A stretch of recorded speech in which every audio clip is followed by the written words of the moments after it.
Welcome to Films and Stuff with your hosts, Pete Mitchell and Ethan Hunt. Hi, everybody. Welcome back to the Films and Stuff podcast. Pete is in the director's chair, and I am Ethan, joining him today. Pete, what's up? How are you? I am good. How are you? I'm great. And today it's a patent pending Films and Stuff entertainment ramble because we still have an actors strike. As a result, you and I have not been hitting our usual quotas of cinematic viewings, right? Kind of depressing, right? Yeah. I think it's a combination of a bunch of things, and we'll talk about that. But no movies have come out, but it's an indictment on Hollywood that Taylor Swift's concert movie made almost $100 million. If you're like me, I feel like we are getting Too much? extra doses of Taylor Swift shoved down our throats. She is currently dating a superstar football player for the Kansas City Chiefs, Travis Kelce. If I have to see one more stupid headline about how she was at another game supporting her boyfriend during this football season, I am going to take my laptop and throw it out the window. What is going on? I couldn't care less. Why is there no minimum standard for reporting? Almost every other profession has some type of minimum standard of qualification. You and I are not journalists. We're just ramblers offering a humble public service. But why are people who are writing for ESPN and on broadcasts just allowed to talk about whatever they want? I'm opposed to that being the story. And I know we're going to get a lot of hate from the Swifties for this. But Taylor Swift has a history of basically these celebrity relationships that are super flash in the pan, super hot, and then they end up blowing up, and then she ends up writing a song about it and then making another $100 million off of that name. I'm tired of it, frankly speaking. Okay, we get it. You're going to date this guy.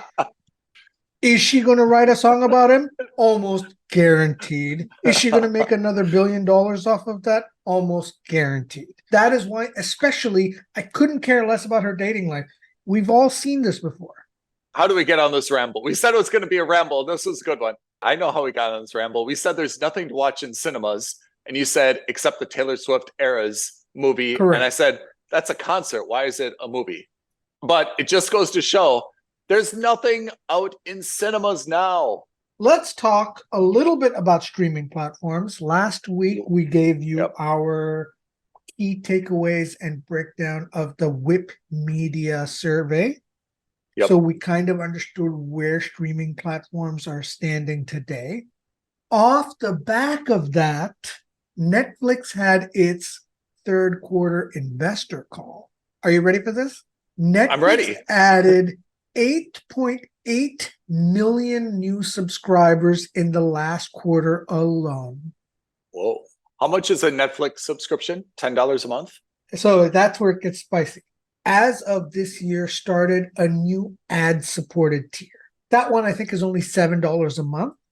While they increased their subscriber base by 9 million, they took that opportunity to also announce that they were increasing the price of all of their tiers. Because, of course, they were. And if you think about it, $7 a month is incredibly good value, in my opinion, for a platform like Netflix.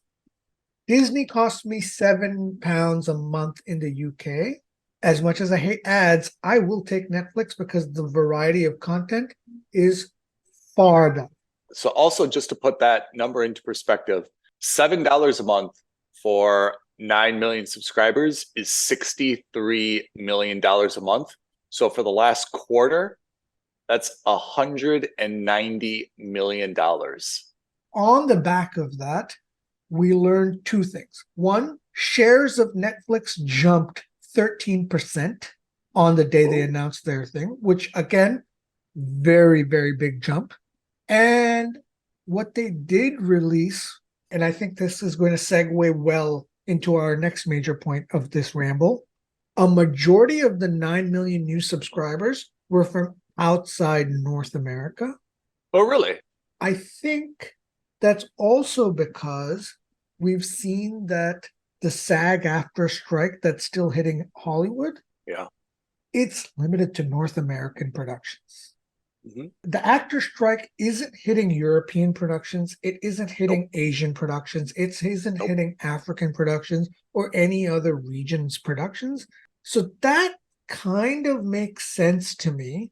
And then the last thing I want to say before we jump into the strike is that Netflix also amended its projected budget for 2023. At the beginning of the year, they had anticipated they were spending $17 billion on content creation. 17 billion? 17 for the year. Whoa. Almost $1.5 billion a month on content creation.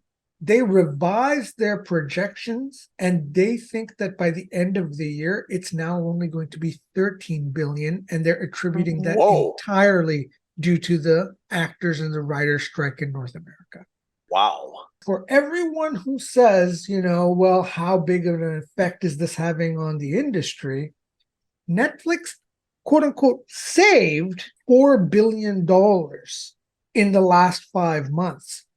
That is not insignificant. That's $4 billion less that actors, writers, directors, crew members, set designers, all of these people have had taken away. Yeah, that's dramatic, huh? Yeah, it's huge. It's huge. So for those of you who think that, oh, well, what's the big deal? This is just Netflix. Netflix alone has accounted for $4 billion. Just out of curiosity, let's take Bradley Cooper, for example, right? What do you think Bradley Cooper is doing all day? He can't work, right? Yeah, but Bradley Cooper is also a prolific writer as well, yeah? You think he's just working on new material right now?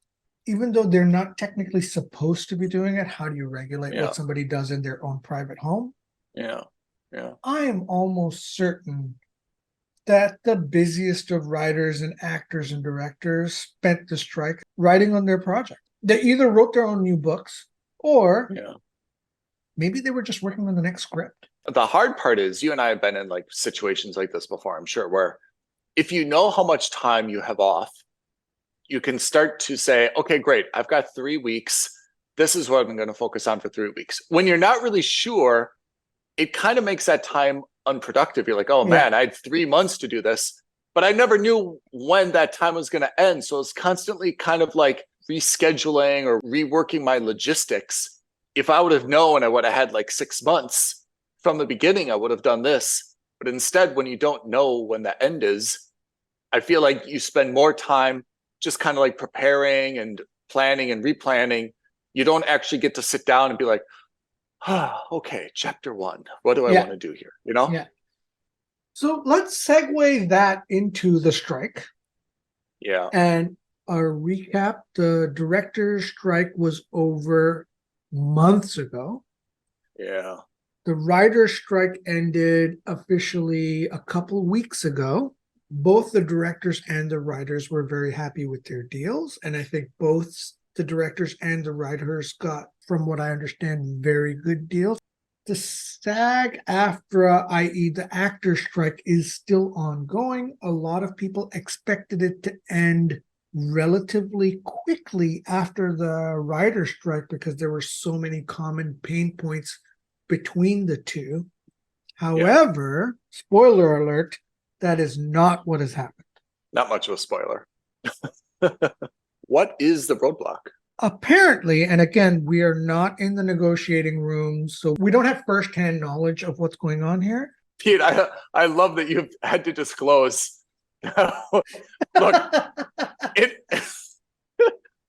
Look, in full disclosure, we have not actively participated in those negotiations.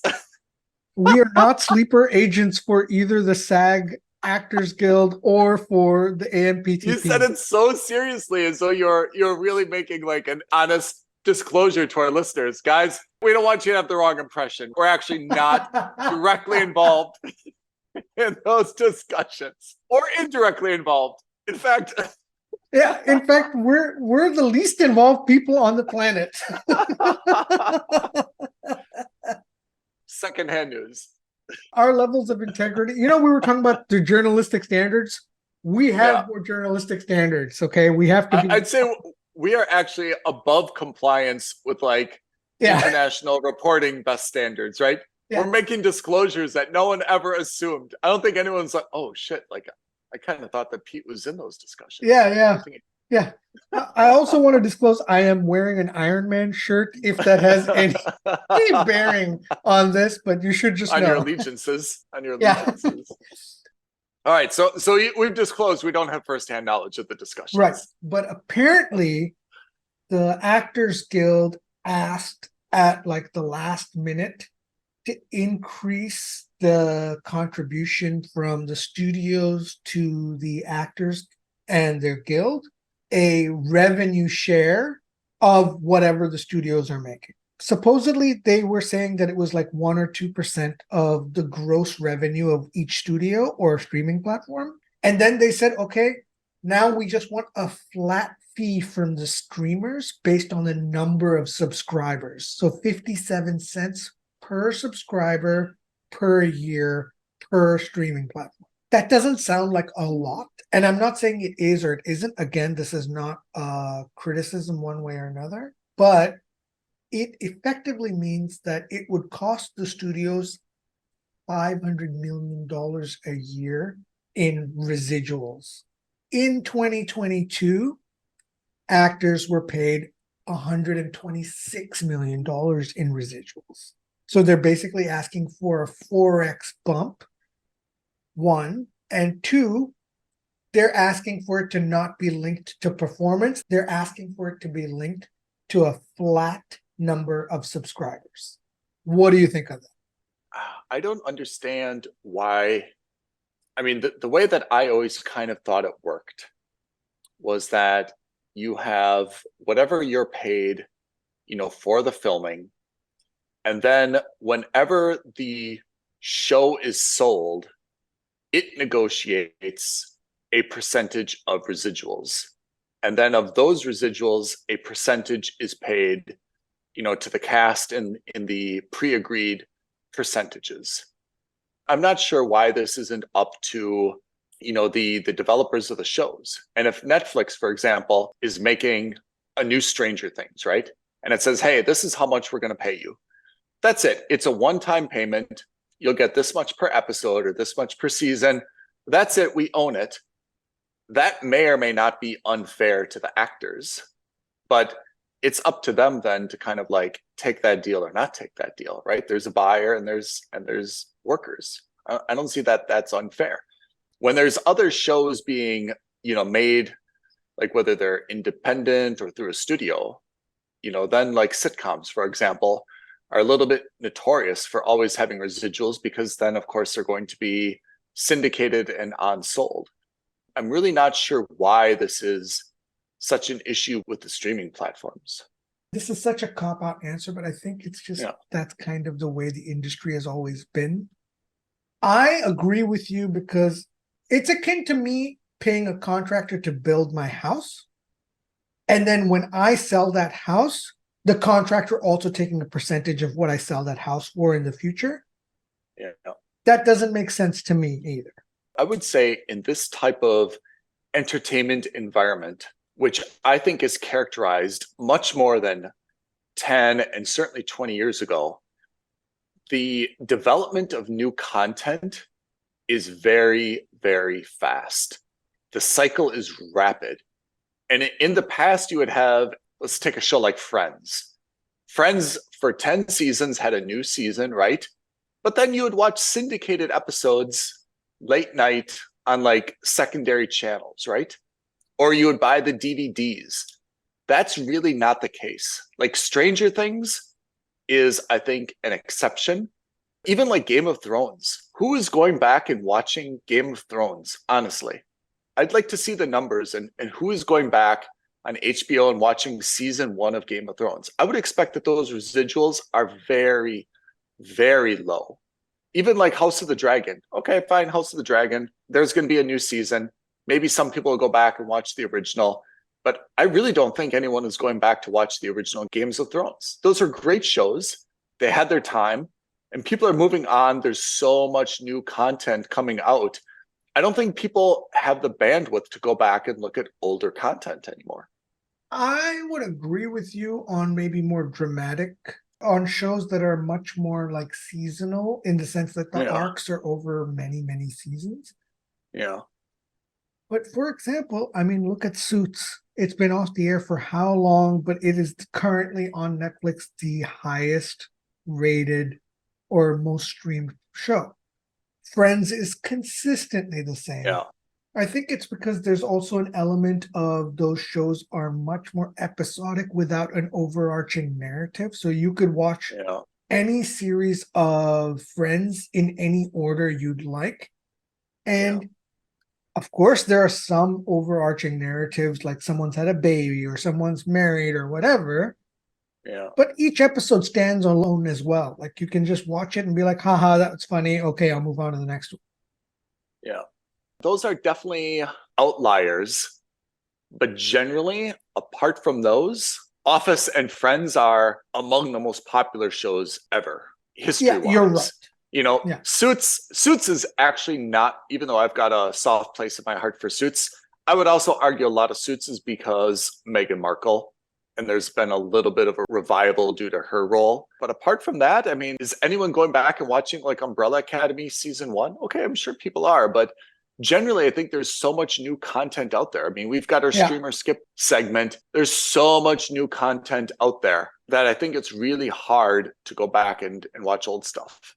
Yeah, and to your point, it's not just new content that was made in 2023. They're adding content that you may not have seen from 10 years ago, especially for us abroad and outside of North America, who maybe didn't have the opportunity to watch something that was previously on cable TV or like on NBC or ABC only. Yeah. And all of a sudden now it's on Netflix globally. We can see it anywhere. Yeah.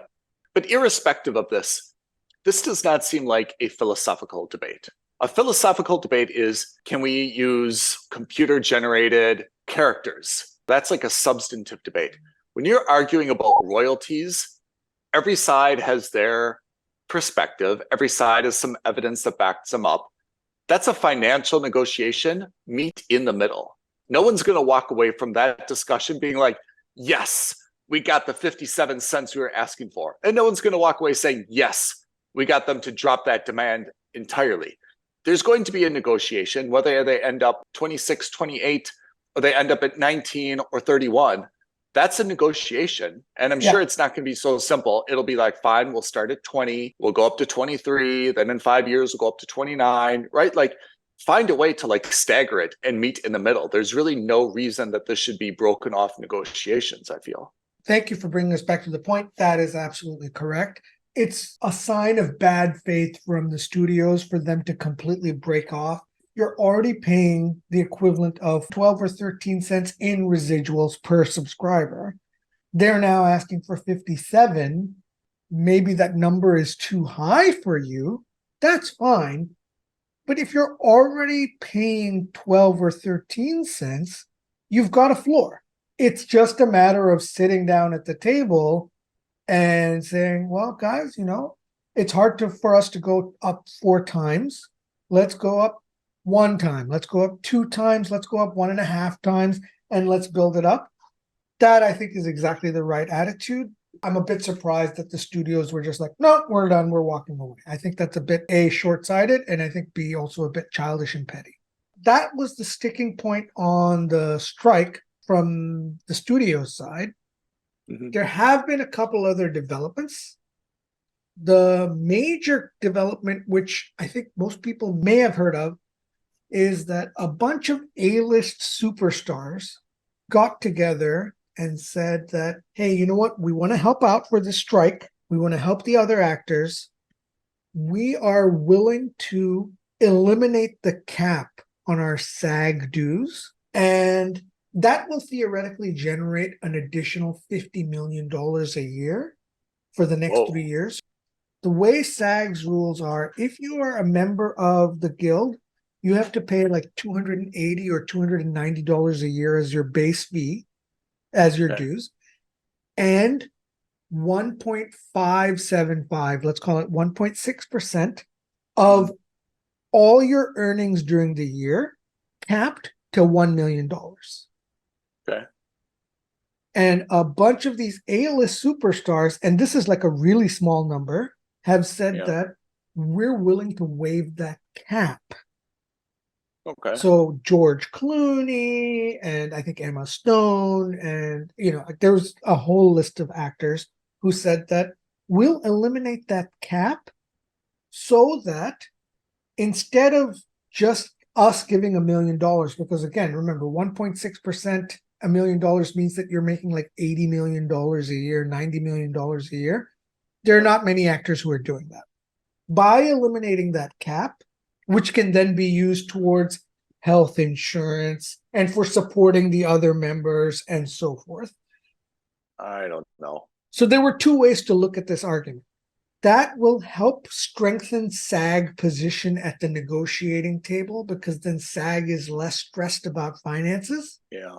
But the flip side of that coin is that it also could potentially be seen as a bunch of A-list actors undermining the SAG leadership so that the actors feel pressure to accept the AMPTP deal because it looks like the A-listers are also getting a little antsy and restless and want to get back to work.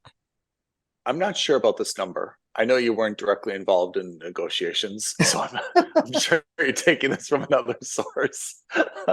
But okay, if it's capped at $1 million and that's 1.6%, you have to make more than $80 million a year to go above that cap. Whatever that number is, yeah. Okay.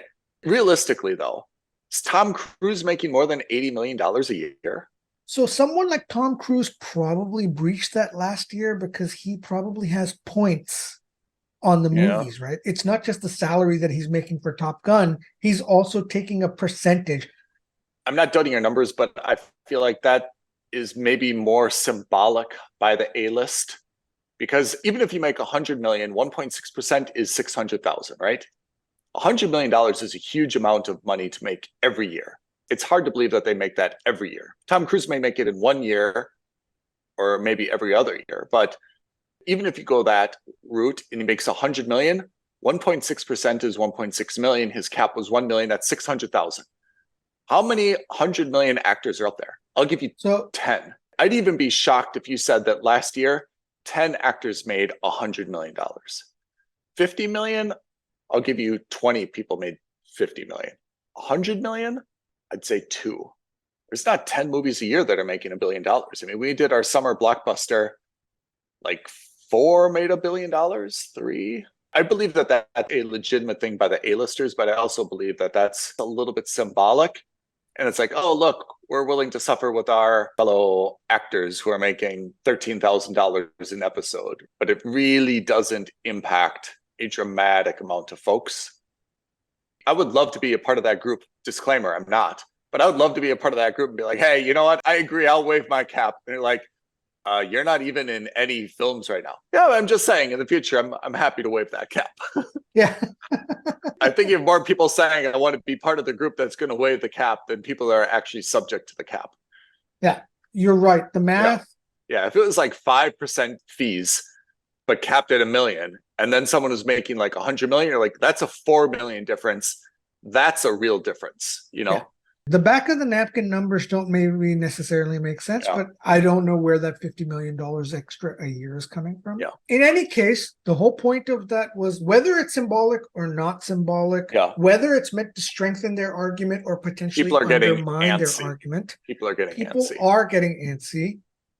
Not just the fans of movies, but the actors themselves. What's your sense of Fran Drescher as the president? Apparently very good. She, in the middle of the strike, she was reelected with over 80% voting for her.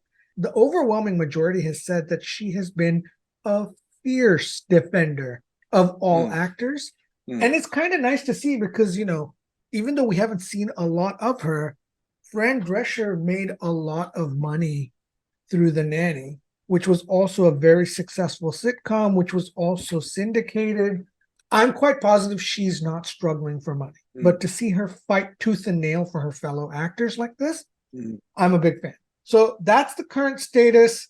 I'm not pro SAG. I'm not anti SAG. I'm not pro studio. I'm not anti studio. But the last comment I will make is your average person on the street who doesn't know these details probably is just like, well, I can't believe a bunch of Hollywood liberal elites are fighting for extra money. They're already well overpaid. The second thing is that SAG hasn't helped themselves. They've kind of shot themselves in the foot.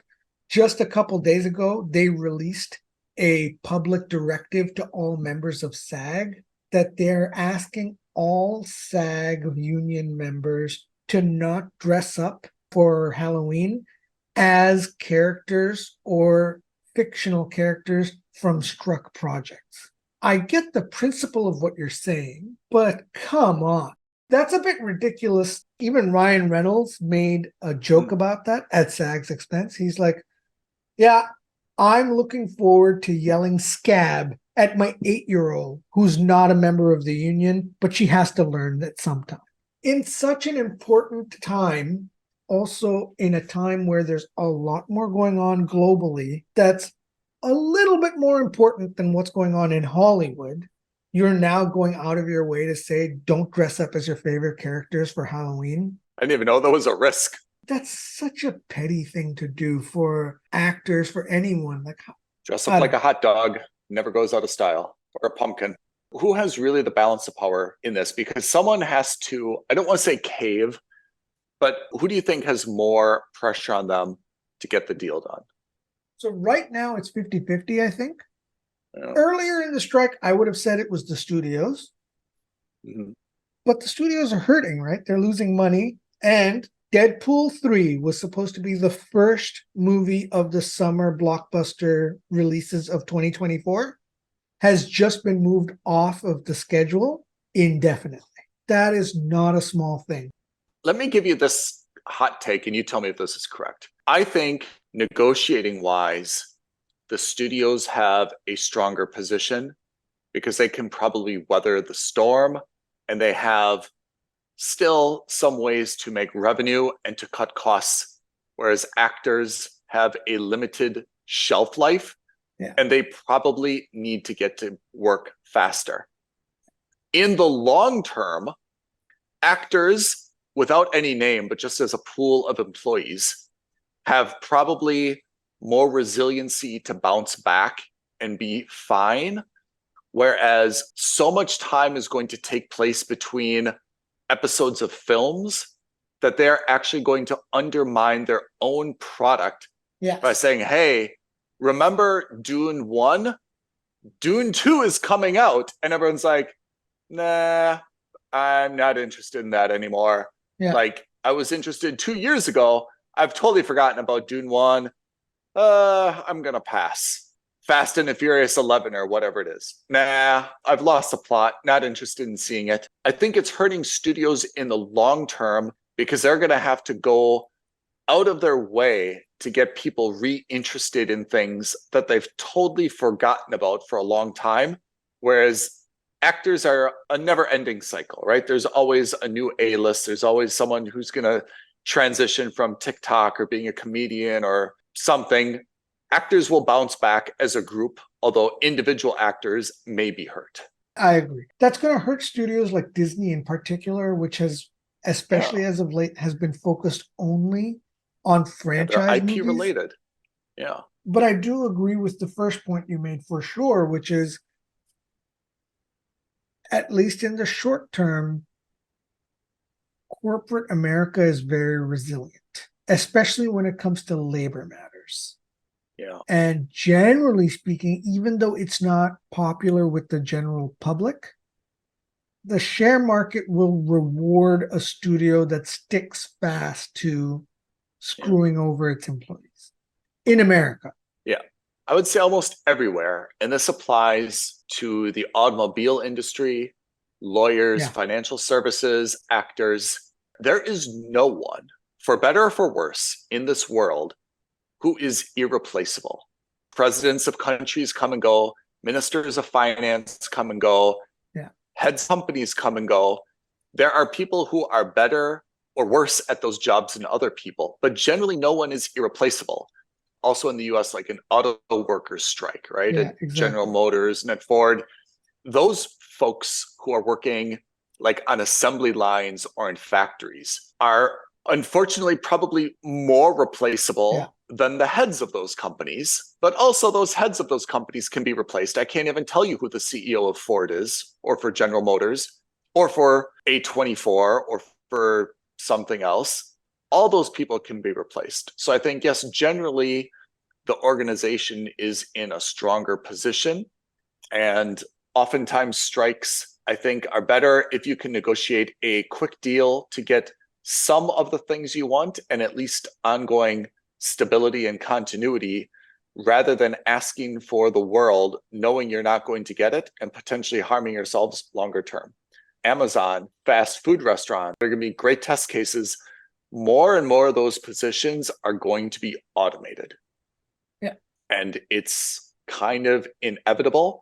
And I think that the longer the actors' strike goes on, the more studios are going to think, how can we minimize this risk in the future? Yes. Let's make sure that now we do more AI generated content. At some point, bound to happen that there's going to be more animated films, more AI generated characters. And it's kind of only a matter of time until you see like a human aging, moody, potentially criminal allegations against actor being phased out because there's too much risk in having a human fill the role where AI generated content could do just as good of a job, right? Mm-hmm. Pardon my language, but it's still a real shit show in Hollywood for the actors. Yeah. As a fan of movies, as someone who desperately wants to get back into the cinema to watch a good movie, I'm hopeful that they can kind of pull their thumbs out and get on with it. Tell me what you think of the idea that there is a documentary made about this. No chance.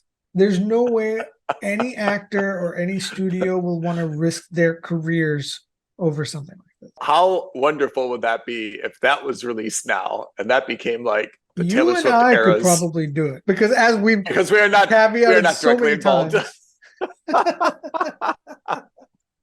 We are not a part of this industry. Don't you think it would be ironic if there was a documentary about the strike itself and that became like the most watched piece of new entertainment that came out? And here's the kicker. Who would the residuals go to? That would be caught up in an unending web of litigation. It would be a circular problem, right? Do studios have like international offices though? Not offices, it's like branches, right? Like Warner must have like a UK operation, and those UK operations are still pumping out content, right? Well, yes. Theoretically, they were supposed to have been. So House of the Dragon, mostly filmed in Europe, that was supposed to have continued, as was Andor. That was supposed to have continued. So there's quite a few like that. And of course, all the production of Netflix that's overseas has continued and will continue. I say this with respect to every country, but oftentimes you see the difference between a US produced piece of film or television and a foreign produced piece. And it's hard to put your finger on it, but it's dramatically different. Like I notice it with like Arab television. Some of those stories are so choppy and kind of poorly put together that you really wonder what is the professionalism of the teams that are doing these things. Not even calling into question someone's competence, but just kind of like, guys, do you even care? Like, this isn't about like, are you at the top of your trade craft? And I'm criticizing your level of competence. I'm criticizing your level of commitment where I'm saying, is this okay? Like, you're comfortable at this level of quality or plot gap or nonsensical settings and things like this. You know, it drives me bonkers with Arabic television, particularly. And it's not a matter of budget. You see, like, they spend so much money on like these lavish houses to show like a wealthy family. Yeah. The amount of cars that they must rent, all these Range Rovers and Mercedes cars, the wardrobe and the costume jewelry that some of the women wear.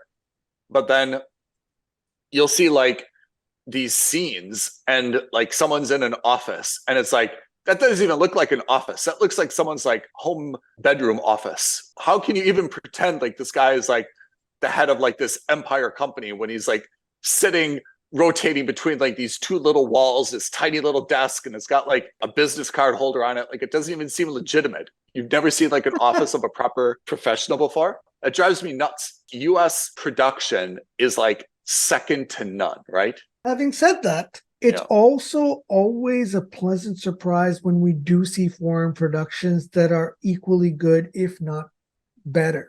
Vortex blew me away because the production quality was equally good to, what we would see coming out of the West. Yeah, Vortex was pretty good. All right, so that's our films and stuff weekly ramble focused on a variety of things. Just as an aside, the only notable release that's coming out, and it's not even one that I recommend you watch in the cinema, I haven't seen it yet, is Killers of the Flower Moon, Martin Scorsese's latest 3.5-hour epic. And yes, you heard me right, the movie is 3.5 hours long. Unless you live in Turkey or in India or in a country that has an intermission, I would suggest do your bladder a favor and watch it at home when it hits streaming on Apple. Oh, I don't know why. If you and I were part of the negotiations, which once again, we are not, but if we were, I don't understand why they don't mandate there to be a 10-minute intermission, which is just a moneymaker for everybody, especially since the trend for films has been longer and longer. They will sell so many more snacks. Can I also say, and you and I are spoiled by where we live, the US snack game is surprisingly weak at cinemas. Do you agree?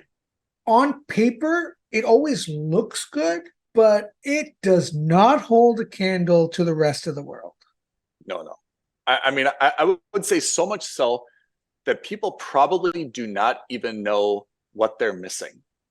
Yeah. In the Emirates, and I think the Emirates is a step behind India probably, like the high-level cinemas there, but the crap that you get, I think, in US cinemas is appalling.